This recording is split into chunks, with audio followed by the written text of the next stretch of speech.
আজ আমি বানাবো পটল মাছের সর্ষে পোস্ত দিয়ে ঝাল।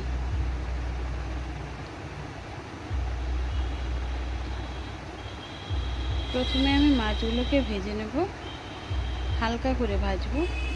কড়াইতে তেল দিয়েছি, দিয়ে একটু নুন দিয়েছি যাতে না মাছটা চিটিয়ে যায়। তারপরে আমি একে একে মাছগুলোকে ভেজে নেব।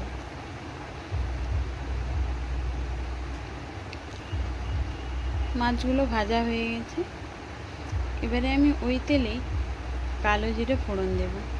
বেশি কিছু মশলা লাগবে না। কালো জিরে ফোড়ন দেওয়ার পরে আমি একটা পেঁয়াজ কুচনো দিয়ে দেব। ততক্ষণ আমি পেঁয়াজটা ভাজা হতে হতে আমি ততক্ষণ একটা ব্যাটার বানিয়ে নেব। আমি সর্ষে পোস্তটা একসঙ্গেই নিয়েছি। ওই বাটিতে হলুদ গুঁড়ো, লঙ্কা গুঁড়ো দিয়ে আমি ব্যাটারটা বানিয়ে নেব। আর বেশি কিছু মশলা দেব না।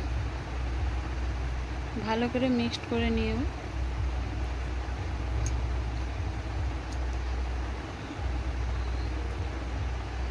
মিক্সড করা হয়ে গেছে। এদিকে আমার পেঁয়াজটাও ভাজা হয়ে গেছে, ব্রাউন কালারের পেঁয়াজটা হয়ে গেছে। এবারে ওই মশলাটা আমি কড়াইতে দিয়ে দেব।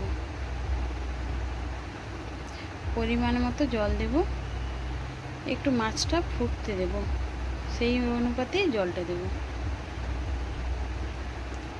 মশলাটা কষানো হয়ে গেলেই আমি এবারে জল দিয়ে দেব।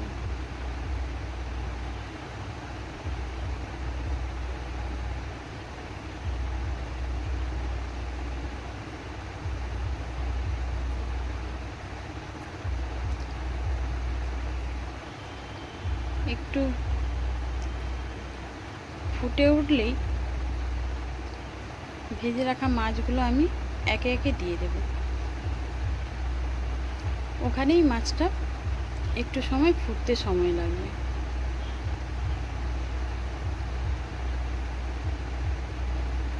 ফুটে ওঠার পরেই তারপরে আমি নামিয়ে নেব।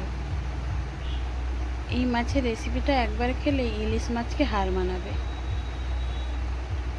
সর্ষে পোস্ত দিয়ে পটল মাছের ঝাল।